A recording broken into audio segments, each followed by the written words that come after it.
Hello friends, आपका बहुत-बहुत स्वागत है। आप लोग कैसे हैं? आशा है आप लोग बहुत ही अच्छे होंगे। तो चलिए फ्रेंड्स, आज हम लोग जो है अरिहंत एनसीईआरटी एमसीक्यू बुक में जो है यानी भारतीय राज्य व्यवस्था एवं प्रशासन में जो है आज हम लोग देखने वाले हैं, यानी इंडियन पॉलिटी में जो आज हम लोग देखने वाले हैं अध्याय 9 को, जो आपके संघ की कार्यपालिका है। क्या है? संघ की कार्यपालिका। इस बुक से जो है हम लोग जो है पहले modern history, physics, chemistry, bio जो है अरिहंत एनसीईआरटी एमसीक्यू बुक से जो हम लोग देख चुके हैं। और अभी जो हम लोग देख रहे हैं आपके इंडियन पॉलिटी को देख रहे हैं अरिहंत एनसीईआरटी से। इसमें जो है हम लोग 8 तक देख चुके हैं। आज हम लोग 9 देखने वाले हैं, जो आपके संघ की कार्यपालिका है। और संघ की कार्यपालिका में जो है भारतीय प्रशासन एवं सरकार, राष्ट्रपति एवं उपराष्ट्रपति, प्रधानमंत्री एवं मंत्रिपरिषद, मंत्रिमंडलीय सचिवालय, इन 4 जो है सबसे अधिक इसमें प्रश्न दिए गए हैं। तो चलिए शुरू करते हैं। अगर आप चैनल पर नए हो तो चैनल को लाइक और सब्सक्राइब जरूर करें। काफी इंपॉर्टेंट बुक है। इसमें जो है अरिहंत एनसीईआरटी एमसीक्यू बुक में जो है क्लास 6 से लेकर जो है 12वीं तक के न्यू एवं ओल्ड जो एनसीईआरटी के बुक हैं उससे जो है इसमें प्रश्न को लिए गए हैं। तो चलिए शुरू करते हैं। तो देख सकते हैं कि सबसे पहला प्रश्न है कि निम्नलिखित कथनों पर विचार कीजिए। निम्नलिखित कथनों पर विचार कीजिए, उपयुक्त में से कितने कथन असत हैं? इनमें से कोई नहीं, यानी कोई भी कथन असत नहीं है। इसका मतलब है कि सारे कथन क्या है? सत है। तो प्रत्येक आधुनिक राज्य में जो है सरकार के 3 अंग, विधायिका, कार्यपालिका तथा न्यायपालिका होते हैं। यह कथन सही है। संसदीय व्यवस्था में जो है कार्यपालिका और विधायिका जो है एक दूसरे पर आश्रित हैं। ये भी सही है आपका। संसदीय व्यवस्था में सरकार जो है कार्यपालिका यानी कार्यपालिका जो है विधि निर्माण तथा जो है नीतियों के लिए जो है विधायिका के प्रति जवाबदेह होती है। ये भी कथन आपका सही है। तो देखा जाए तो तीनों कथन आपका सही है, कोई कथन आपका गलत नहीं है। देख सकते हैं प्रत्येक आधुनिक राज्य में जो है सरकार के 3 अंग, विधायिका, कार्यपालिका और न्यायपालिका होते हैं। सरकार के कानून बनाने वाले अंग को जो है विधायिका कहते हैं। कानून बनाने का जिम्मेवारी जो होता है आपके विधायिका को, तथा सरकार के जो है दूसरे अंग को जो है कार्यपालिका कहते हैं, जो कानून को जो है कार्यान्वित करती है। यानी जो कानून बन गया उसके अनुसार जो है कार्यान्वित करने का काम जो है आपके कार्यपालिका का होता है। जबकि न्यायपालिका जो है समाज में न्याय की जो है संरक्षक होती है आपका, ठीक है, जो अलग अलग मामलों में जो है मौजूदा कानूनों के आधार पर निर्णय देती है न्यायपालिका। संसदीय व्यवस्था में कार्यपालिका और विधायिका जो है एक दूसरे पर आश्रित है। विधायिका कार्यपालिका को जो है नियंत्रित करती है और स्वयं जो है उससे नियंत्रित भी होती है आपका, ठीक है। संसदीय शासन व्यवस्था में जो है सरकार विधि निर्माण, नीतियों के निर्माण में जो है विधायिका के प्रति जिम्मेदार होती है। जबकि जो अध्यक्षीय शासन प्रणाली में जो है कार्यपालिका स्वतंत्र होती है आपका, ठीक है। तो इस तरह से देख सकते हैं इसमें जो है सारे कथन क्या है आपके सही है, ठीक है। आगे है कि सरकार के स्वरूप के संदर्भ में जो असत कथन का जो है चयन कीजिए। सरकार के स्वरूप के संदर्भ में असत देखना है। तो लोकतांत्रिक सरकारों के संचालन में जो है सामान्य नागरिकों की भागीदारी होती है, ये सही है आपका। असत देखना है। तानाशाही सरकारें जो है जनता के मतों पर निर्भर होती है, यह कथन आपका सही नहीं है, किंतु वह जो है जनता के ऊपर जो है बल पूर्वक शासन करती है, यह कथन जो है असत है सरकार के स्वरूप के संदर्भ में। लोकतांत्रिक सरकारें जो है जनता के प्रति उत्तरदायी होती है, यह सही है आपका। तानाशाही सरकारें जो है राजनीतिक क्षमता अथवा जो है स्वतंत्रता के सिद्धांतों को जो है स्वीकार नहीं करती, ये भी कथन आपका सही है। तो देखा जाए तो असत क्या हो गया इसमें आपका? दूसरा हो गया। देख सकते हैं सरकार के स्वरूप के संदर्भ में जो है कथन 2 क्या है आपका? सत है, क्योंकि जो है तानाशाही व्यवस्था में जनता जो है अपनी सरकार का चुनाव स्वयं नहीं करती। तानाशाही सरकार को जो अपनी नीतियां जनता के समक्ष रखने की जो है आवश्यकता नहीं होती। यह सरकार जो है जनता के मतों पर निर्भर नहीं रहती, बल्कि जनता के ऊपर जो बलपूर्वक शासन करती है। तानाशाही सरकारें जो है राजनीतिक क्षमता, स्वतंत्रता अथवा जो है उत्तरदायी शासन के सिद्धांतों को जो है स्वीकार नहीं करती है। जनता भले ही यह जो महसूस करे कि सरकार जो अत्याचारी है, किंतु वह जो है उसे बदल नहीं सकती तानाशाही शासन में, ठीक है। तो इस तरह से देख सकते हैं सरकार के स्वरूप के संदर्भ में जो है दूसरा कथन सही आपका नहीं है, ठीक है। चलिए आगे है कि शक्ति पार्थक्य के सिद्धांत के संबंध में जो निम्नलिखित में से कौन से कथन आपके सत्य नहीं है? तो इससे आशा है कि विधायिका, कार्यपालिका तथा न्यायिक जो है कार्य पृथक निकायों द्वारा किया जाना चाहिए, यह कथन सही है। इस सिद्धांत को जो है पूरी तरह से व्यवहार में लाया जा सकता है, यह कथन आपका सही नहीं है आपका, ठीक है। भारत में जो है संविधान निर्माताओं ने जो है न्यायपालिका के संगठन में जो है इस सिद्धांत को अपनाया है, ये सही है आपका। भारत के संविधान निर्माताओं ने जो है विधायिका अथवा कार्यपालिका के जो है संबंध में इस सिद्धांत को जो अस्वीकार कर दिया, यह कथन आपका सही है। तो सिर्फ दूसरा कथन ही आपका सही नहीं है। शक्ति पृथक्करण के संदर्भ में देख सकते हैं, शक्ति प्राप्त के सिद्धांत के संबंध में यह कथन भी असत है, क्योंकि शक्ति प्रार्थक के सिद्धांत को जो है पूरी तरह से व्यवहार में नहीं लाया जा सकता। यदि विधायिका किसी कानून की जो है रूपरेखा निर्धारित करती है तो कार्यपालिका उस कानून को जो है लागू करते समय इसके जो है संबंध में विस्तृत ब्यौरा तैयार करती है, जबकि न्यायपालिका विधि निर्माण या कानून बनाने में जो है हिस्सा लेती है। इस प्रकार कानून बनाने में जो है सरकार के तीनों अंग विधायिका, कार्यपालिका एवं न्यायपालिका जो है एक दूसरे के सहभागी होते हैं। इसलिए जो है शक्ति प्रार्थक के सिद्धांत को जो है पूरी तरह से लागू नहीं किया जा सकता। ठीक है, चलिए आगे है कि कार्यपालिका के संबंध में निम्नलिखित कथनों पर विचार कीजिए। नीचे दिए गए कूट की सहायता से जो है सही उत्तर दीजिए आपका। ठीक है, और इसमें देखना है कि कितने कथन आपके सही हैं, तो केवल 3, यानी यह जो है विधायिका द्वारा स्वीकृत नीतियों और कानूनों को लागू करने के लिए जो है उत्तरदायी होती है, यह कथन आपका सही है। सरकार के प्रधान और जो है उनके मंत्रियों को जो है राजनीतिक कार्यपालिका कहा जाता है, ये भी कथन सही है। दैनिक प्रशासन के लिए जो उत्तरदायी व्यक्तियों को जो है अस्थायी कार्यपालिका कहा जाता है, ये भी कथन सही है। कार्यपालिका में केवल जो है राष्ट्रपति, प्रधानमंत्री या मंत्री ही शामिल होते हैं, यह कथन आपका सही नहीं है, चौथा कथन सही नहीं है। इस संबंध में कार्यपालिका के संबंध में जो है पहला, दूसरा और तीसरा कथन सही है, चौथा कथन आपका सही नहीं है। देख सकते हैं कि जो है चौथा कथन सही नहीं, क्योंकि कार्यपालिका में केवल राष्ट्रपति, प्रधानमंत्री या जो है मंत्री ही शामिल नहीं होते, बल्कि इसके अंदर जो संपूर्ण प्रशासनिक ढांचा जो है भी होता है आपका। ठीक है, तो इस तरह से देख सकते हैं कि चौथा कथन आपका सही नहीं है। 1 से लेकर 3 तक सही है। निम्नलिखित में से सही युग्म की पहचान कीजिए और नीचे दिए गए कूट की सहायता से उत्तर दीजिए। और सही कूट देखा जाए आपका तो सही देखना है तो ये अमेरिका एकल कार्यपालिका, और भारत में जो औपचारिक कार्यपालिका, और ब्रिटेन में जो वंशानुगत कार्यपालिका, यानी पहला, तीसरा और चौथा युग्म ही इसमें सिर्फ सही सुमेलित है।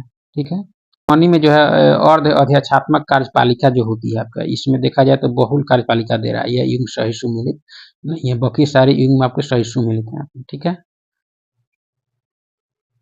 आगे कि निम्नलिखित कथनों पर विचार कीजिए। और कथन ये कहता है कि प्रतिनिधि लोकतंत्र में जो है विधायिका सबसे महत्वपूर्ण भूमिका का जो है निर्वाह करती है, जो जनता द्वारा चुने प्रतिनिधि को जो है कार्यपालिका के प्रति जवाब बनाती है, यह कथन आपका सही नहीं है। दूसरा देखा जाए तो विधायिका जो है सर्वोच्च कानून बनाने वाली संस्था है, जिसमें जो है देश में कानून के शासन के लिए जो है राज्य के सभी घटकों के निर्वाचित प्रतिनिधि शामिल होते हैं, यह कथन आपका सही है। तो पहला कथन सही नहीं है, दूसरा कथन आपका सही है आपका। ठीक है, देख सकते हैं कि प्रतिनिधि लोकतंत्र के कामकाजों में जो है विधायिका सबसे महत्वपूर्ण संस्था है। विधायिका का मूल उद्देश्य जो है अपने प्रतिनिधियों को जो है देश में लोगों के हित के लिए जो है जवाबदेह बनाना है। यह प्रणाली जो है कार्यपालिका विधायिका के प्रति जो है उत्तरदायी होती है। विधायिका सर्वोच्च कानून बनाने वाली संस्था है, जिसमें देश के जो है कानून निर्माण में राज्यों के सभी घटकों का निर्वाचित प्रतिनिधित्व होता है। भारत में जो है केंद्र में स्थापित विधायिका को जो है संसद कहा जाता है, जबकि राज्य की जो है विधायिका को विधानमंडल कहा जाता है आपका। ठीक है, तो इस तरह से देख सकते हैं कि पहला सही नहीं है, दूसरा कथन आपका सही है। ठीक है, यानी ऑप्शन डी इसके सही उत्तर होंगे। आगे है कि अध्यक्षात्मक यानी राष्ट्रपति शासन प्रणाली के संबंध में निम्नलिखित कथनों पर विचार कीजिए, और इसमें कितने कथन आपके सही हैं। तो राष्ट्रपति जो है राष्ट्राध्यक्ष होता है, यह सही है। राष्ट्रपति सरकार का भी जो है प्रमुख होता है, ये भी सही है। राष्ट्रपति का निर्वाचन समान जनता द्वारा प्रत्यक्ष मतदान के अंतर्गत होता है, ये भी सही है आपके अध्यक्षात्मक शासन व्यवस्था के संबंध में। राष्ट्रपति जो है विधायिका के प्रति उत्तरदायी नहीं होता है। ठीक है, ये भी कथन आपका सही है। तो देखा जाए तो इसमें सारे कथन अध्यक्षात्मक शासन व्यवस्था के संदर्भ में सही है आपका। ठीक है, आगे है कि निम्नलिखित कथनों पर विचार कीजिए और उपयुक्त में से कौन से कथन आपके सही हैं। कौन से कथन आपके सही हैं, तो भारत में जो है शासन की संसदीय प्रणाली अपनाई गई है, ये सही है। संसदीय व्यवस्था में राष्ट्रपति कार्यपालिका का जो है औपचारिक प्रमुख होता है, ये भी सही है। कार्यपालिका विधायिका के जो है प्रतिनिधियों के प्रति उत्तरदायी होती है और उनसे जो है नियंत्रित भी होती है, ये भी कथन आपका सही है। सारे कथन आपके सही है। ठीक है, आगे है कि संसदीय व्यवस्था के संबंध में जो निम्नलिखित कथनों पर विचार कीजिए और उपयुक्त में से जो है कौन से कथन आपके सत्य हैं संसदीय व्यवस्था के संदर्भ में। तो इसमें जो सामान्यतः प्रधानमंत्री सरकार का प्रमुख होता है, सही है। प्रधानमंत्री जो है विधायिका में बहुमत वाले दल का नेता तथा विधायिका के जो है प्रति जवाबदेह होता है, ये भी सही है। इसमें जो है देश के प्रमुख रूप में जो है राष्ट्रपति या राजा कोई भी हो सकता है, ये भी कथन आपका सही है। तो सारे कथन आपके संसदीय व्यवस्था के संदर्भ में क्या है, सही है आपके, ठीक है। चलिए अब यहाँ से जो है राष्ट्रपति से संबंधित प्रश्न शुरू हो रहे हैं। तो राष्ट्रपति के संबंध में प्रश्न यहाँ से शुरू होंगे। तो देख सकते हैं कि भारत के राष्ट्रपति के निर्वाचन के बारे में जो निम्नलिखित कथनों पर विचार कीजिए, और इसमें जो है देखना है कि कितने कथन सही हैं, कितने कथन सही हैं। तो संसद के दोनों में से किसी भी सदन या राज्यों के जो है विधानसभाओं के नाम जो है निर्दिष्ट किए गए सदस्य निर्वाचक मंडल में शामिल किए जाने के लिए भी अहर्य हैं आपके, यह कथन आपका सही नहीं है। निर्वाच्य विधानसभा सीटें जो है जितनी अधिक होती है उस राज्य के प्रत्येक एमएलए के वोट का जो है मान भी उतना ही अधिक होता है, ये भी कथन सही नहीं है। देखा जाए तो मध्य प्रदेश के जो है प्रत्येक एमएलए के वोट का मान जो है केरल के प्रत्येक एमएलए के वोट के मान से अधिक है, ये भी कथन सही नहीं है। पुदुचेरी में जो है प्रत्येक एमएलए के वोट का मान अरुणाचल प्रदेश के जो है प्रत्येक एमएलए के वोट के मान से जो है अधिक है, क्योंकि अरुणाचल प्रदेश की तुलना में जो है पुदुचेरी में कुल जनसंख्या का निर्वाचित सीटों की जो है कुल संख्या से अनुपात अधिक है। तो इसमें देखा जाए तो राष्ट्रपति के निर्वाचन के संबंध में जो है चौथा कथन क्या है, सही है आपका। देख सकते हैं कि भारत के राष्ट्रपति के निर्वाचन के बारे में केवल जो है कथन एक यानी अर्थात 4 सही है। भारत के केंद्र शासित प्रदेश पुदुचेरी के प्रत्येक विधायक यानी एमएलए के वोट का जो है मान 16 और अरुणाचल प्रदेश के प्रत्येक विधायक यानी एमएलए के वोट का मान जो है 8 से अधिक है, क्योंकि पुदुचेरी में कुल जनसंख्या के निर्वाचित सीटों की संख्या जो अरुणाचल प्रदेश के कुल जनसंख्या के निर्वाचित सीटों की संख्या से अधिक है आपका, ठीक है। पहला, दूसरा, तीसरा सही नहीं, क्योंकि भारतीय संविधान के अनुच्छेद जो है 54 के अंतर्गत भारत के राष्ट्रपति का चुनाव एक निर्वाचक मंडल के सदस्यों द्वारा किया जाता है आपका, ठीक है। जो है अनुपातिक प्रतिनिधित्व पद्धति के अनुसार एकल संक्रमणीय मत प्रणाली के माध्यम से होता है। इसमें जो है संसद के दोनों सदनों यानी लोकसभा, राज्यसभा तथा जो है राज्य विधानसभाओं के निर्वाचित सदस्य तथा जो है दिल्ली पुदुचेरी संघ राज्य क्षेत्र विधानसभा के निर्वाचित सदस्य जो है शामिल होते हैं, जो मतदान करते हैं। अतः इसमें जो है संसद या राज्यों की जो है विधानसभाओं में नामांकित या नाम निर्दिष्ट किए गए सदस्य जो है निर्वाचक मंडल में शामिल नहीं होते हैं आपका, ठीक है। आगे है कि कथन ए और कारण ए आर दिए गए। कथन ए कहता है कि सशस्त्र बलों का सर्वोच्च जो है सेनापति राष्ट्रपति होता है, यह कथन आपका सही है। सर्वोच्च सेनापति के रूप में राष्ट्रपति की शक्तियां जो विधायी नियंत्रण से स्वतंत्र है, यह कथन आपका सही नहीं है। देखा जाए तो पहला कथन सही है, तीसरे और आपके कारण जो है आपके सही नहीं है, ठीक है। देख सकते हैं भारतीय गणतंत्र का जो है कार्यपालक यानी प्रमुख जो राष्ट्रपति होता है, वह सशस्त्र बलों के सर्वोच्च सेनापति रहित केंद्र सरकार की समस्त जो है शक्तियों का औपचारिक रूप से प्रमुख होता है। भारत का राष्ट्रपति जो है सशस्त्र बलों का जो है सर्वोच्च सेनापति होते हुए भी जो है विधायिका के नियंत्रण में रहता है, अर्थात राष्ट्रपति जो है मंत्रिपरिषद की सलाह पर ही अपने कार्य करता है, ठीक है। तो इस तरह से देखा जाए तो कथन सही है, कारण आपका सही नहीं है। आगे कि भारतीय राष्ट्रपति के विषय में जो है निम्नलिखित कथनों पर विचार कीजिए, और उपयुक्त में से कौन से कथन आपके असत्य हैं, कौन से कथन असत्य हैं। तो उसे जो है जन्म से भारत का नागरिक होना चाहिए, कथन सही नहीं है, ठीक है। उसे जो है 35 वर्ष की आयु पूरी कर लेनी चाहिए, सही है। उसे लोकसभा का सदस्य बनने की योग्यता रखनी चाहिए राष्ट्रपति बनने के लिए, तो यह सही है। पहला कथन आपका सही नहीं है आपका, ठीक है। देख सकते हैं भारत के राष्ट्रपति के विषय में एक जो कथन जो है असत्य है। संविधान में जो है राष्ट्रपति के पद के लिए जो कुछ विशिष्ट योग्यताएं निर्धारित की गई है। अनुच्छेद 58 के अनुसार जो है आवश्यक है कि वह भारत का नागरिक हो, जन्म से भारतीय नागरिक होना जरूरी नहीं, अर्थात 35 वर्ष की आयु से जो है कम न हो, और जो है लोकसभा के सदस्य निर्वाचित होने की अर्हता रखता हो, तथा जो है भारत अथवा जो है राज्य सरकार के किसी लाभ के पद पर आसीन न हो। भारत का कोई भी जो है नागरिक जो उपयुक्त योग्यताएं रखता हो वह जो है राष्ट्रपति के पद के लिए चुनाव लड़ सकता है, ठीक है। तो इस तरह से देख सकते हैं पहला कथन सही नहीं है राष्ट्रपति के संबंध में। आगे है कि भारत में जो है राष्ट्रपति का निर्वाचन किया जाता है आपके एकल संक्रमणीय मत प्रणाली द्वारा। भारत में राष्ट्रपति का निर्वाचन जो अनुपातिक प्रतिनिधित्व की एकल संक्रमणीय मत प्रणाली द्वारा जो है किया जाता है। भारतीय राष्ट्रपति का निर्वाचन जो है एक निर्वाचक मंडल के द्वारा होता है, जिसके सदस्य जो है राज्यों के विधानसभाओं के निर्वाचित सदस्य तथा संसद के जो है दोनों सदनों के निर्वाचित सदस्य होते हैं आपका। प्रत्येक निर्वाचक के मत का जो है मूल्य निर्धारित करने के लिए जो संविधान में एक विशिष्ट प्रक्रिया की व्यवस्था की गई है। प्रत्येक राज्य की जो है विधानसभा के किसी निर्वाचित सदस्य के मत का जो है मूल्य इस प्रकार निर्धारित किया जाता है कि जो है उससे राज्य की जो है कुल जनसंख्या को उससे राज्य की जो है विधानसभा के कुल निर्वाचित सदस्यों की संख्या से भाग देकर जो भागफल है उसे जो है पुनः 1000 से भाग कर दिया जाता है। जो भागफल आता है वह जो है उस विधानसभा के प्रत्येक निर्वाचित सदस्य के मत का मूल्य होता है आपका। ठीक है। आगे कि भारत में जो है राष्ट्रपति निर्वाचन के लिए जो है निर्वाचन मंडल के सदस्य होते हैं। कौन होते हैं? तो आपके होते हैं लोकसभा के निर्वाचित सदस्य, राज्यसभा के निर्वाचित सदस्य और राज्य विधानसभा के निर्वाचित सदस्य राष्ट्रपति के निर्वाचन मंडल में शामिल होते हैं। पहला, दूसरा, तीसरा सही अनुच्छेद 54 के अंतर्गत राष्ट्रपति के निर्वाचन मंडल में जो है संसद के दोनों सदनों यानी राज्यसभा और लोकसभा और निर्वाचित सदस्य शामिल होते हैं। कथन 4 जो है सही नहीं है, क्योंकि राज्य की जो है विधानसभाओं के निर्वाचित सदस्य तथा दिल्ली, पुदुचेरी संघ राज्य क्षेत्रों के विधानमंडल के निर्वाचित सदस्य शामिल होते हैं। इस तरह से देखा जाए तो राज्य विधान परिषद के निर्वाचित सदस्य इसमें जो है शामिल आपके नहीं होते हैं। ठीक है। चलिए आगे है कि राष्ट्रपति के निर्वाचन के संदर्भ में निम्नलिखित कथनों पर विचार कीजिए। उपयुक्त में से कौन से कथन आपके सही है? तो राज्यों के विधायिका के सदस्यों के मत का जो है मूल्य विभिन्न राज्यों में जो है अलग अलग होता है, कथन सही है। लोकसभा के सदस्यों के वोट का मूल्य जो है राज्यसभा के सदस्यों के वोट के मूल्य से अधिक होता है, यह कथन आपका सही नहीं है। पहला कथन आपका सही है राष्ट्रपति के निर्वाचन के संदर्भ में।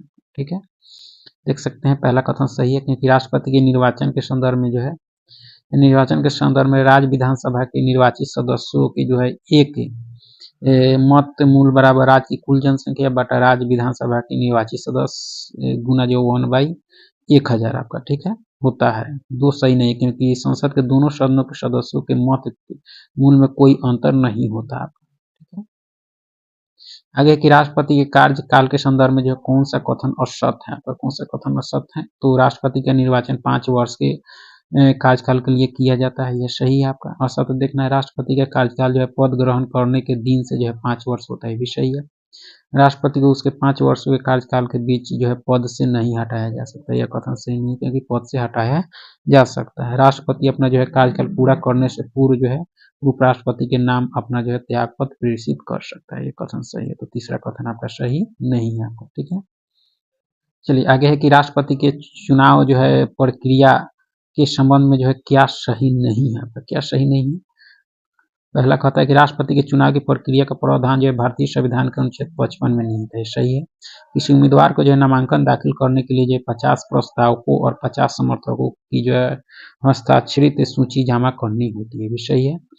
विधायकों के जो है वोटों का मूल्य अलग अलग राज्यों की जनसंख्या के आधार पर किया जाता है, जो कि 1971 की जनसंख्या के आंकड़ों पर जो है आधारित है। तो इसमें से सारे कथन देखा जाए तो आपके सही है, कोई भी कथन आपके असत्य नहीं है इसमें। ठीक है, चलिए आगे है कि राष्ट्रपति पर जो है महाभियोग की प्रक्रिया के संबंध में जो है निम्नलिखित कथनों पर विचार कीजिए। उपयुक्त में से जो है कौन से यानी कथन सही है, तो कौन से कथन आपके सही हैं? तो सदन में जो है ऐसा प्रस्ताव लाने के जो है 14 दिन पूर्व इसकी जो है सूचना राष्ट्रपति को देनी होती है, सही है आपका। ऐसा प्रस्ताव लाने वाले सदन में जो है कम से कम 1/4 सदस्यों के जो है हस्ताक्षर आवश्यक होते हैं, 1/4, ये भी सही है आपका। ठीक है, तीसरा है कि इसमें जो है राष्ट्रपति को अपना जो है पक्ष स्वयं रखने अथवा जो है अपने प्रतिनिधि द्वारा जो है रखने का अवसर प्राप्त होता है, ये भी कथन सही है। तो इसमें देखा जाए तो सारे कथन आपके क्या हैं, सही है, राष्ट्रपति पर महाभियोग की प्रक्रिया के संबंध में आपका। ठीक है, चलिए आगे है कि निम्नलिखित कथनों पर विचार कीजिए और असत्य कथन की जो है पहचान कीजिए। असत्य, तो राष्ट्रपति जो है अपना त्याग पत्र कार्यकाल समाप्ति से पूर्व राष्ट्रपति को दे सकता है, यह सही है आपका। मृत्यु त्याग पत्र या पद से हटाए जाने की स्थिति में जो है उपराष्ट्रपति राष्ट्रपति के पद पर जो है तब तक काम करता है जब तक नए राष्ट्रपति का चुनाव न हो जाए, ये भी सही है आपका। राष्ट्रपति के पद रिक्त होने के 6 माह की अवधि के भीतर जो है चुनाव कराना अनिवार्य है, ये भी कथन सही है। और सत्य देखना है, राष्ट्रपति के पद रिक्त होने की स्थिति में चुनाव शेष अवधि के लिए होता है, यह कथन आपका सही नहीं है। ठीक है, चौथा कथन आपका सही नहीं है। देख सकते हैं चौथा कथन असत्य है, क्योंकि मृत्यु त्याग पत्र या पद से हटाने जाने की स्थिति में उपराष्ट्रपति जो है राष्ट्रपति के पद पर जो है तब तक काम करेगा जब तक कि नए राष्ट्रपति का चुनाव न हो जाए। ठीक है, पद रिक्त होने के 6 माह की अवधि के जो है बीतने से पहले यह जो चुनाव हो जाना चाहिए। नवनिर्वाचित राष्ट्रपति को जो है 5 वर्ष के पूर्ण अवधि के लिए जो है चुना जाता है। तो इस तरह से चौथा कथन क्या है आपका सही नहीं है, ठीक है। चलिए आगे है कि निम्नलिखित में से किसकी नियुक्ति जो है भारत के राष्ट्रपति द्वारा जो है की जाती है, किसके जो है नियुक्ति जो है भारत के राष्ट्रपति के द्वारा की जाती है आपका, तो राजदूत का, ठीक है। उसके बाद आपके वित्त आयोग का, उसके बाद आपका भारत के महान्यायवादी का, उसके बाद आपका राज्य के राज्यपाल का, उसमें संघ लोक सेवा आयोग का ये नियुक्ति जो है की जाती है राष्ट्रपति के द्वारा, ठीक है। देख सकते हैं अनुच्छेद 53(1) में जो उपबंध है कि संघ की कार्यपालिका शक्ति राष्ट्रपति में निहित होगी, जिसका प्रयोग जो है संविधान के अनुसार स्वयं या जो है अपने अधीनस्थ अधिकारियों द्वारा करेगा। राष्ट्रपति द्वारा किसी देश में जो है भारत के राजदूत के रूप में नियुक्ति, वित्त आयोग की नियुक्ति, भारत के महान्यायवादी, राज्य के जो है राज्यपाल तथा जो है संघ लोक सेवा आयोग के अध्यक्ष एवं सदस्यों की नियुक्ति की जाती है, जबकि नीति आयोग के उपाध्यक्ष की नियुक्ति जो है प्रधानमंत्री द्वारा की जाती है, ठीक है। आगे के निम्नलिखित में से कौन से कथन आपके सही हैं, कौन से कथन आपके सही हैं, तो देखा जाए तो राष्ट्रपति की सहायता और उसे सलाह देने के लिए जो प्रधानमंत्री की जो है अध्यक्षता में मंत्रिपरिषद होती है, सही आपका। राष्ट्रपति प्रधानमंत्री की नियुक्ति करता है, ये कथन सही है आपका। राष्ट्रपति अपनी इच्छा से जो है अन्य मंत्रियों की नियुक्ति करता है और उनके जो है बीच जो है विभागों का बंटवारा करता है, यह कथन आपका सही नहीं है, क्योंकि यह मंत्रिपरिषद की सलाह पर करता है आपका, ठीक है। यानी तीसरा कथन सही नहीं है, क्योंकि राष्ट्रपति जो है प्रधानमंत्री की सलाह पर मंत्रियों का जो है चयन करके उनके बीच जो है विभागों का बंटवारा करता है। तो इस तरह से तीसरा कथन क्या है सही आपका नहीं है, ठीक है। आगे है कि कथन और कारण दिए गए। पहला कथन कहता है कि राष्ट्रपति जो है संसद का एक अभिन्न अंग है, यह कथन क्या है आपका, तो सही है, ठीक है। दूसरा कारण कहता है कि संसद द्वारा पारित विधेयक राष्ट्रपति की स्वीकृति के पश्चात ही कानून बन सकता है, ये कारण भी सही है, दोनों सही है। आर जो है एक ही सही व्याख्या भी है आपका, ठीक है। देख सकते हैं कि अनुच्छेद 79 के अनुसार जो है संसद का गठन राज्यसभा, लोकसभा जो है राष्ट्रपति से मिलकर होता है, इसलिए राष्ट्रपति जो है संसद का एक जो है महत्वपूर्ण अंग है। 79 के तहत संसद का गठन होता है। चलिए आगे है कि निम्नलिखित जो है कथनों पर विचार की उपयुक्त में से कौन से कथन आपके सही है, कौन से कथन सही है। तो राष्ट्रपति संविधान के अंतर्गत जो है भारत सरकार के कार्यों हेतु जो है कार्य के आवंटन के लिए जो है नियम बनाए, ये कथन सही है। कार्य आवंटन जो है नियमावली के अंतर्गत मंत्रालयों विभागों में जो है कार्य किया जाता है, ये कथन आपका सही है। तो देखा जाए तो पहला और दूसरा दोनों कथन आपके सही है। राष्ट्रपति के निर्देश पर जो है संविधान के प्रावधानों के अंतर्गत जो है 1961 में भारत सरकार के कार्य के आवंटन की जो नियमावली जो है बनाई गई। इस नियमावली में जो है विनिर्दिष्ट व्यवस्था के अनुसार भारत सरकार के कार्य को जो है जैसे मंत्रालय, विभाग, सचिवालय तथा अन्य जो है कार्यालयों को जो है उल्लेखित किया गया है। प्रधानमंत्री की सलाह पर जो है राष्ट्रपति मंत्रियों के बीच जो है कार्यों का आवंटन करता है। यह मंत्रियों को जो है एक या जो है एक से अधिक विभाग भी सौंप सकता है। तो इस तरह से दोनों कथन आपका सही है, ठीक है। आगे के निम्नलिखित में से कौन सी जो है शक्ति राष्ट्रपति को प्राप्त नहीं है आपका। संसद के दोनों सदनों के सत्रों का आह्वान करना है, संसद के सत्र का 17वां यह जो है आपका ये भी है, संसद का स्थगन यह आपका नहीं है, ठीक है। देख सकते हैं कि जो है संसद के स्थगन की शक्ति राष्ट्रपति को प्राप्त नहीं है। संसद के दोनों सदनों का आह्वान जो है राष्ट्रपति द्वारा किया जाता है। संसद के दोनों सत्रों के बीच जो है 6 माह से अधिक का अंतराल नहीं होना चाहिए, ठीक है। संसद के सत्र का जो है अवसान राष्ट्रपति द्वारा किया जाता है। सत्र के अवसान और जो है पुनः इसके इकट्ठे होने को जो है अवकाश कहा जाता है। लोकसभा का विघटन राष्ट्रपति का अधिकार है, जिसे वह जो है केंद्रीय मंत्रिपरिषद के सुझाव पर करता है। संसद की बैठकों का स्थगन निर्णय जो है लोकसभा के संदर्भ में जो है लोकसभा अध्यक्ष तथा राज्यसभा के संदर्भ में राज्यसभा के सभापति द्वारा किया जाता है। इस तरह से देखा जाए आपका तो संसद का स्थगन जो है यह अधिकार राष्ट्रपति को नहीं है, ठीक है। आगे है कि राष्ट्रपति के शक्तियों के संबंध में जो है निम्नलिखित कथनों पर विचार कीजिए और उपयुक्त में से जो है कौन से कथन आपके सही हैं। राष्ट्रपति के शक्तियों के संबंध में तो राष्ट्रपति जो मंत्रिपरिषद की किसी भी इस सलाह को जो लौटा सकता है और उसे जो अपने निर्णय पर पुनः विचार के लिए कह सकता है, यह कथन सही है। संसद द्वारा पारित सभी विधेयक जो राष्ट्रपति के पास भेजे जाते हैं तथा जो है राष्ट्रपति उन पर अपनी सहमति देने हेतु बात होता है, यह कथन आपका सही नहीं है, आपका बाध्य नहीं होता है। देख सकते हैं, एक सही नहीं है। जब कोई विधेयक दोनों सदनों में पारित हो जाता है तो उसे राष्ट्रपति की स्वीकृति के लिए जो है भेजा जाता है। वो अपनी जो स्वीकृति दे सकता है अथवा विधेयक को जो है विचार के लिए जो संसद को वापस कर सकता है, परंतु वह विधेयक यदि फिर से उसी रूप में अथवा जो है संशोधित रूप में पारित हो जाता है तो उसे स्वीकृति देनी पड़ती है। कुछ विधेयकों को राष्ट्रपति अपने पास जो है लंबित भी रखता है, जिस पर वह जो है अपने पॉकेट वीटो का जो है प्रयोग कर सकता है। ठीक है, आगे है कि राष्ट्रपति के जो विधायी शक्तियों पर विचार कीजिए और उपयुक्त में से कितने कथन आपके सही हैं। विधायी शक्तियों के संदर्भ में तो केवल दो कथन आपके सही हैं। वह कौन कौन से? तो अधिवेशन बुलाने तथा जो है सत्रावसान करने की घोषणा, यह है आपका। राज्यसभा में जो 12 सदस्यों का मनोनयन, ये भी है। विधायी शक्तियों के संबंध में पहला दूसरा सही है आपका। ठीक है, कैबिनेट के निर्णयों के बारे में जो सूचना प्राप्त करना तथा किसी मुद्दे को जो है कैबिनेट के पास भेजना, यह नहीं है। अंतर्राष्ट्रीय संबंधों को जो है नियोजित करना, ये भी सही नहीं है आपका।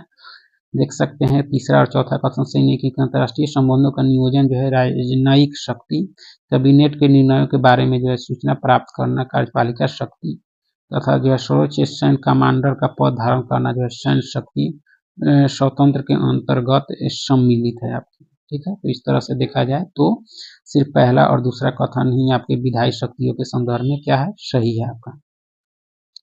आगे एक निम्नलिखित किस संदर्भ में जो है राष्ट्रपति अपने विशेषाधिकार का जो प्रयोग कर सकता है?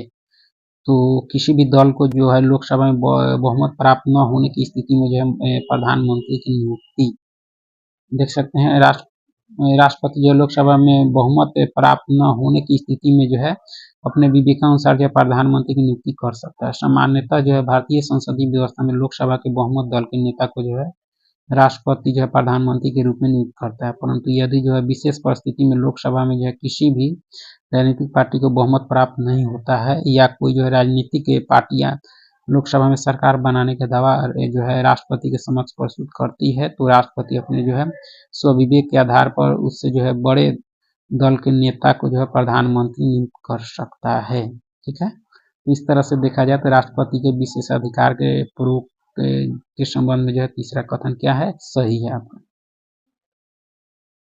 आगे की राष्ट्रपति की जो है निम्नलिखित शक्तियों पर विचार कीजिए और इसमें देखना है कि कौन से कथन आपके सही है। तो वह वित्त मंत्री के द्वारा जो है प्रत्येक वित्तीय वर्ष में संसद के समक्ष जो है वार्षिक वित्तीय विवरण प्रस्तुत करवाता है, ये सही है आपका। वह संघ एवं राज्यों के बीच जो करों से होने वाली आय के बंटवारे के लिए वित्त आयोग नियुक्त करता है, ये भी सही है आपका। वह भारत की जो है संचित निधि से आकस्मिक खर्चों के लिए धन स्वीकृत कर सकता है, ये भी कथन सही है। राष्ट्रपति के जो है शक्तियों के संबंध में सारे कथन आपके क्या हैं, सही है आपके। ठीक है, देख सकते हैं राष्ट्रपति की शक्तियों के संदर्भ में जो है सभी कथन सही है। अनुच्छेद 112 के अंतर्गत राष्ट्रपति को अधिकार है कि वित्त मंत्री द्वारा जो है बजट को संसद के सम्मुख रखे।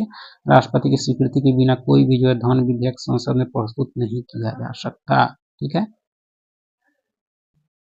आगे है कि भारत के राष्ट्रपति को जो है किस मामले में किसी व्यक्ति को दी गई जो है सजा को क्षमा करने, फांसी को रोकने, सजा में विलम्ब या छूट देने, सजा को रद्द या माफ करने या उसमें जो है कमी करने की शक्ति प्राप्त है। तो दंड या सजा से जो है सेना न्यायालय ने दी हो। ठीक है, दंड या सजा ऐसे मामले संबंधी कानून को तोड़ने के लिए हो जिस पर जो है संघ सरकार का अधिकार हो। इस संबंध में भी ऐसा प्रकरण जिसमें जो मृत्यु दंड दिया गया है, सारे संबंध में जो है शक्ति प्राप्त है आपको। ठीक है, आगे की सूची 1 को सूची 2 के साथ मिलाना है। तो प्रविलंबन यानी विधि द्वारा जो निर्धारित दंड को अस्थायी रूप से टालना। ठीक है, लघुकरण क्या है, तो दंड के स्वरूप में जो है परिवर्तन कर उसे जो है घटाना। ठीक है, विराम है कि दंड के क्रियान्वयन को जो है भविष्य के लिए विलंबित करना। परिहार जो है दंड के स्वरूप में जो है परिवर्तन किए बिना जो है उसकी मात्रा में परिवर्तन करना। ये जो है ऑप्शन बी के अनुसार कर सकते हैं। ठीक है, आगे है कि राष्ट्रपति जो है राष्ट्रीय आपातकाल की घोषणा कर सकता है, यानी बाह्य आक्रमण के आधार पर, हथियारबंद विद्रोह के आधार पर, युद्ध के आधार पर, उपयुक्त वर्णित सभी कारणों के आधार पर। ठीक है, देख सकते हैं राष्ट्रपति अनुच्छेद 352 के आधार पर जो है राष्ट्रीय आपात की घोषणा कर सकता है यदि 3 आधारों पर लागू किया जाता है, यानी घोषणा करता है यह जो है 3 आधार पर लागू किया जाता है। ये आधार आपके क्या है, बाह्य आक्रमण के आधार पर, सशस्त्र विद्रोह की स्थिति में, युद्ध की स्थिति में, तो तीनों स्थिति में कर सकता है आपका। ठीक है, अब यहाँ से जो है उपराष्ट्रपति से संबंधित प्रश्न शुरू होंगे। उपराष्ट्रपति से संबंधित प्रश्न है कि भारत के उपराष्ट्रपति के संदर्भ में निम्नलिखित कथनों पर विचार कीजिए और कितने कथन आपके सही नहीं हैं। तो पहला कथन कहता है कि भारत में उपराष्ट्रपति का चुनाव जो है राष्ट्रपति की तरह ही जो है अप्रत्यक्ष समानुपातिक प्रतिनिधित्व प्रणाली के अंतर्गत एकल संक्रमणीय मत द्वारा होता है। ये सही है आपका। उपराष्ट्रपति के निर्वाचक मंडल में राज्य विधानसभा के सदस्य नहीं होते, ये भी सही है। उपराष्ट्रपति जब राज्यसभा की अध्यक्षता करता है तब वह जो है लोकसभा अध्यक्ष के समान ही जो है शक्ति तथा प्रक्रिया को जो है धारण करते हैं, ये भी कथन आपका सही है। ठीक है। उपराष्ट्रपति को हटाने के लिए जो है राज्यसभा और जो है लोकसभा में बहुमत जो है से इस आशय पर प्रस्ताव पारित करना होता है, यह कथन आपका सही नहीं है उपराष्ट्रपति के संबंध में आपका। ठीक है, सही नहीं, क्योंकि उपराष्ट्रपति को केवल जो है राज्यसभा द्वारा ही हटाया जा सकता है। उपराष्ट्रपति को हटाने के लिए जो है राज्यसभा को अपने जो है बहुमत से इस आशय का प्रस्ताव पारित करना पड़ता है एवं उस प्रस्ताव पर जो लोकसभा की सहमति लेनी पड़ती है। इसके बाद ही राष्ट्रपति द्वारा जो है उपराष्ट्रपति को हटाया जा सकता है। ठीक है, तो इसमें देख सकते हैं उपराष्ट्रपति के संबंध में चौथा कथन आपका सही नहीं है। आगे कि भारत के उपराष्ट्रपति के जो है निर्वाचन जिसे जो है सर्वोच्च न्यायालय द्वारा जो शून्य घोषित किया गया है के संदर्भ में जो निम्न में से कौन से कथन आपके सही हैं। तो उपराष्ट्रपति के रूप में इस प्रकार की घोषणा से पूर्व जो है इसके द्वारा किए गए कार्य विधिमान होते हैं आपकी। पहला कथन आपका सही है। उपराष्ट्रपति के रूप में इस प्रकार की घोषणा होने के दिन उसके द्वारा जो है किए गए कार्य विधिमान नहीं है, यह कथन आपका गलत है। तो देख सकते हैं पहला कथन इस संबंध में क्या है, सही है। आगे कि भारत का उपराष्ट्रपति उपयुक्त में से जो है कितने कथन आपके सही हैं। तो उपयुक्त में से कितने कथन सही हैं। तो राष्ट्रपति की जो अनुपस्थिति में अथवा बीमारी की दशा में राष्ट्रपति के जो है कार्यों को संपन्न करता है, ये सही है आपका। दूसरा है कि राष्ट्रपति के पद त्याग, मृत्यु अथवा जो महाभियोग द्वारा हटाए जाने पर जो है राष्ट्रपति के रूप में कार्य करता है, ये कथन सही है। राष्ट्रपति के रूप में कार्य करने पर जो है वो अपने सभापतित्व के कार्यों का जो है भी निर्वहन करता है या नहीं करता है। तो तीसरा कथन आपका सही नहीं है। राष्ट्रपति के रूप में कार्य करने पर उसे जो है राष्ट्रपति के समान वेतन और भत्ते प्राप्त होते हैं, ये कथन आपका क्या है, सही है आपका। ठीक है, देख सकते हैं कि पहला, दूसरा और चौथा कथन सही है। भारतीय संविधान के अनुच्छेद 65 के अनुसार जो उपराष्ट्रपति राष्ट्रपति के जो है अनुपस्थिति में अथवा बीमारी की दशा में जो है राष्ट्रपति कार्यों को जो है संपन्न करता है। राष्ट्रपति के पद त्याग, मृत्यु जो महाभियोग की दशा में भी जो है उपराष्ट्रपति राष्ट्रपति के रूप में जो है कार्य करता है। राष्ट्रपति के रूप में कार्य करते समय जो है उपराष्ट्रपति को राष्ट्रपति के समान वेतन और भत्ते प्राप्त होते हैं आपका। ठीक है, तो इस तरह से देख सकते हैं इसमें जो है सिर्फ जो है पहला, दूसरा और चौथा कथन ही आपके राष्ट्रपति के यानी उपराष्ट्रपति के संबंध में क्या है, सही है। आगे की प्रधानमंत्री और मंत्रिपरिषद से संबंधित प्रश्न। तो प्रधानमंत्री और मंत्रिपरिषद के संदर्भ में निम्नलिखित कथनों पर विचार कीजिए और कितने कथन आपके सही हैं। इसमें कितने कथन सही हैं। तो पहला कथन कहता है आपका कि संविधान में स्पष्ट रूप से प्रधानमंत्री की नियुक्ति संबंधी प्रक्रिया का उल्लेख है, यह सही नहीं है, यह कथन सही नहीं है। संविधान का अनुच्छेद 74 जो है राष्ट्रपति को प्रधानमंत्री की नियुक्ति का जो है अधिकार देता है, जिसका प्रयोग जो है कर राष्ट्रपति जो इच्छा अनुसार प्रधानमंत्री चयन करता है, यह कथन भी सही नहीं है। ठीक है, प्रधानमंत्री राष्ट्रपति की सलाह पर जो है विभिन्न मंत्रियों में जो है पद स्तर तथा जो है मंत्रालय का बंटवारा करता है, कथन आपका सही नहीं। राष्ट्रपति जो मंत्रिपरिषद की सलाह पर अपनी शक्तियों का प्रयोग करता है, यह कथन आपका सही है। देख सकते हैं कि चौथा कथन सही है। अनुच्छेद 74 में जो है मंत्रिपरिषद का उल्लेख है, राष्ट्रपति इसी मंत्रिपरिषद की जो है सलाह पर अपनी शक्तियों का प्रयोग करता है। पहला, दूसरा, तीसरा सही नहीं है, क्योंकि संविधान में जो है प्रधानमंत्री के चयन की प्रक्रिया का जो स्पष्ट उल्लेख नहीं है। राष्ट्रपति जो है अनुच्छेद 75 द्वारा प्राप्त शक्ति से जो है लोकसभा में बहुमत प्राप्त दल के नेता या गठबंधन दल के नेता को जो है प्रधानमंत्री नियुक्त कर सकता है। प्रधानमंत्री अपने मंत्रिपरिषद में जो है विभिन्न मंत्रियों में पद स्तर तथा जो है मंत्रालय का बंटवारा स्वविवेक से करता है। ठीक है, तो इस तरह से देख सकते हैं कि इस संबंध में जो है केवल चौथा कथन ही आपका सही है। ठीक है, आगे की मंत्रिमंडल के संदर्भ में जो निम्नलिखित कथनों पर विचार कीजिए और उपयुक्त में से कौन से कथन आपके सही हैं। तो मंत्रियों की राय और विचार अलग अलग हो सकते हैं, किंतु कोई भी जो है मंत्री सरकार के फैसले की जो है सार्वजनिक रूप से जो है आलोचना नहीं कर सकता, यह सही है आपका।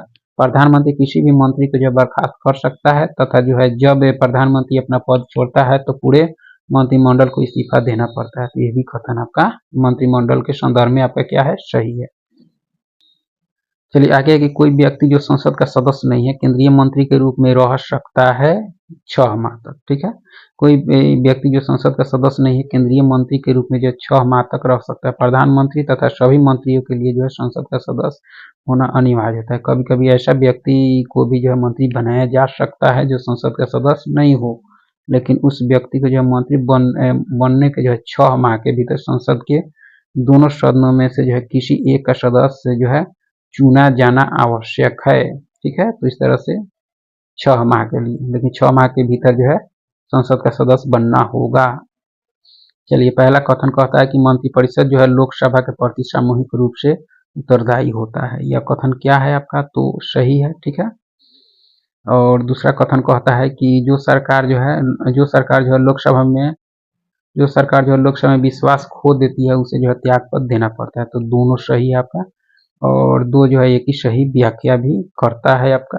ठीक है, भारत के प्रधानमंत्री की नियुक्ति के समय जो है जरूरी नहीं है कि वह संसद के दोनों सदनों में से जो है एक का आवश्यक रूप से सदस्य हो, परंतु उसे 6 माह के अंदर जो आवश्यक रूप से जो है दोनों में से एक सदन का जो सदस्य हो जाना चाहिए। यह कथन आपका सही है। ठीक है, चलिए आगे कि मंत्रिपरिषद का तात्पर्य है। मंत्रिपरिषद का तात्पर्य क्या है, तो कैबिनेट, राज्य एवं उप मंत्री, यानी मंत्रिपरिषद में तीनों आते हैं। मंत्रिपरिषद में जो मंत्रियों को 3 श्रेणियों यानी कैबिनेट मंत्री, राज्य मंत्री एवं उप मंत्री में बांटा गया होती है। इन मंत्रियों के बीच जो है उनके पद क्रम, वेतन तथा जो है राजनीतिक के महत्व के आधार पर अंतर होता है। कैबिनेट मंत्रियों के पास जो है केंद्र सरकार का महत्वपूर्ण मंत्रालय जैसे गृह, रक्षा, वित्त आदि होते हैं। ये मंत्री जो है अपने विभाग के प्रमुख होते हैं एवं विभाग संबंधी जो है निर्णय स्वयं लेते हैं।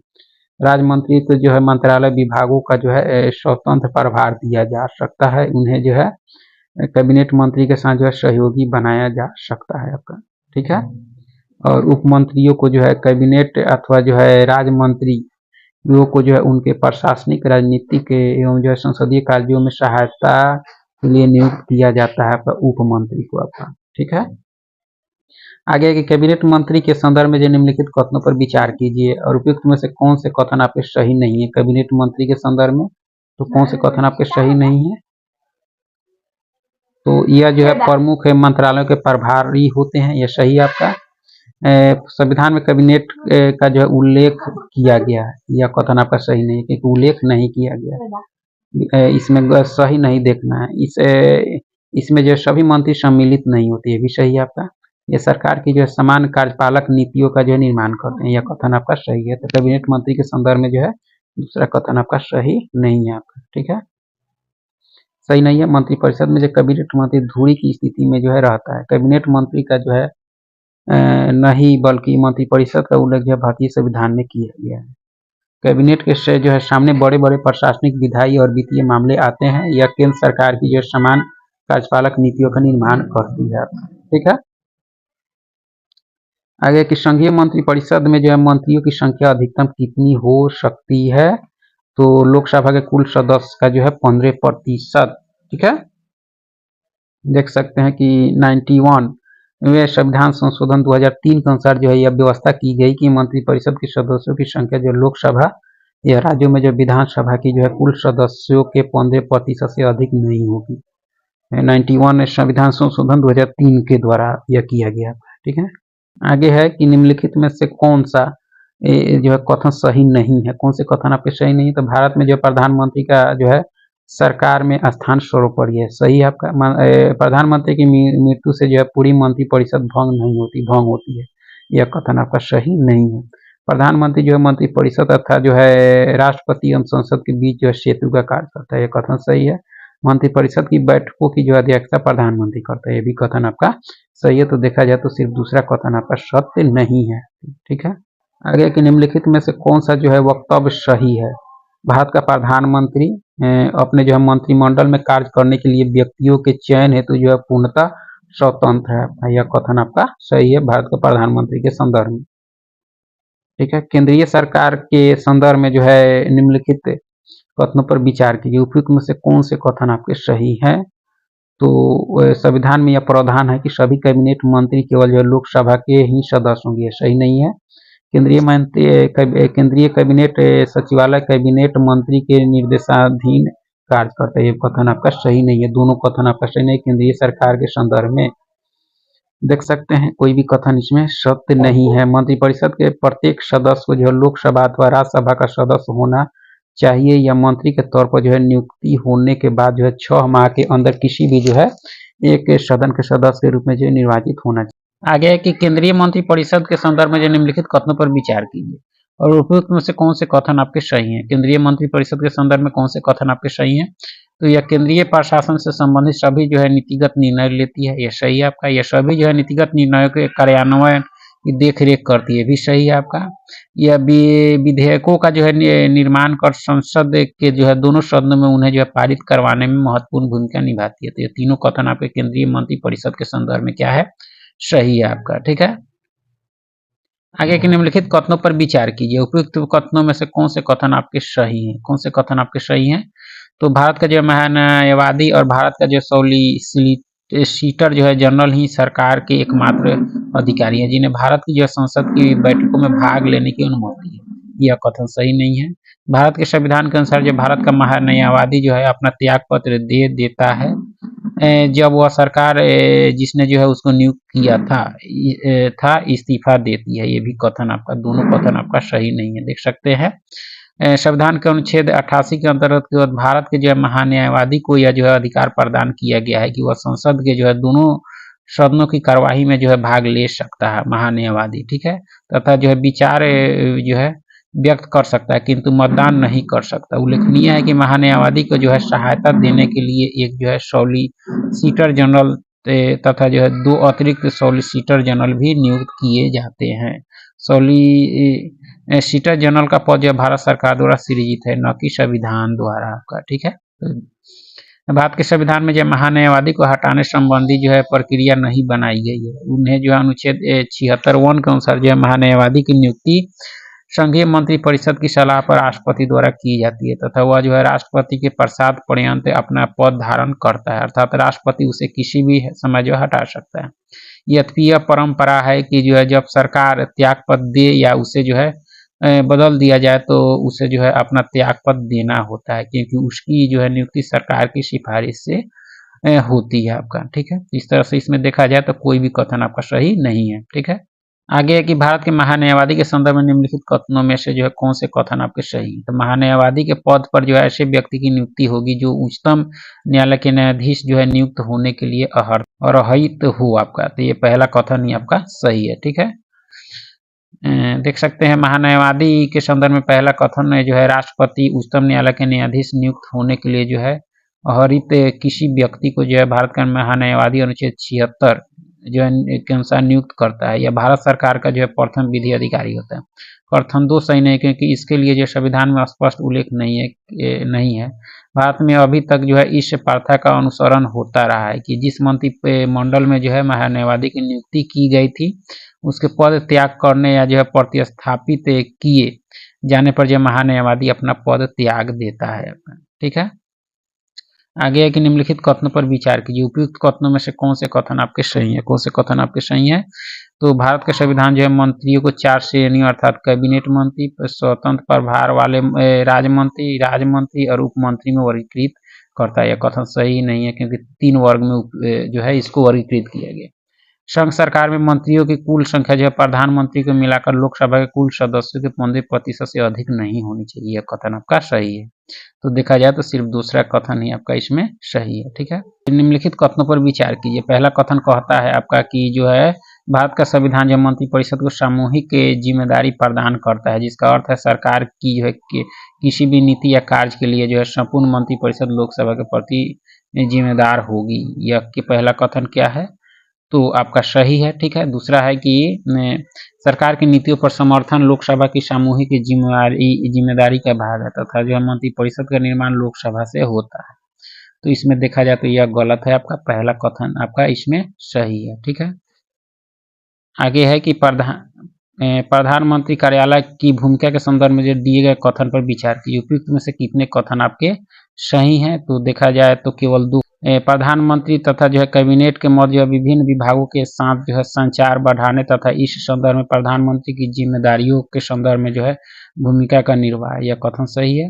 प्रधानमंत्री के जो है थिंक टैंक के रूप में कार्य करती है आपका प्रधानमंत्री कार्यालय, तो पहला और दूसरा कथन ही आपका सही है। तीसरा कथन कहता है केंद्रीय मंत्रिमंडल के अध्यक्ष के रूप में जो प्रधानमंत्री की जिम्मेदारियों के जो है निर्वाह में सहायक, यह कथन आपका सही नहीं है। तो देख सकते हैं आपका कि पहला दूसरा कथन सही है। प्रधानमंत्री कार्यालय जो प्रधानमंत्री के विभिन्न विभागों मंत्रालयों नीति आयोग के अध्यक्ष के रूप में जो है जिम्मेदारियों के जो है निर्वाह तथा जो है संचार को बनाए रखने में जो है प्रधानमंत्री की सहायता करता है। यह जो है प्रधानमंत्री के थिंक टैंक के रूप में भी कार्य करता है। तीन सही नहीं है क्योंकि केंद्रीय मंडल के जो है अध्यक्ष के रूप में जो है प्रधानमंत्री की उत्तरदायित्व निर्वाह के संबंध में कैबिनेट सचिवालय की भूमिका है, न कि आपके प्रधानमंत्री कार्यालय।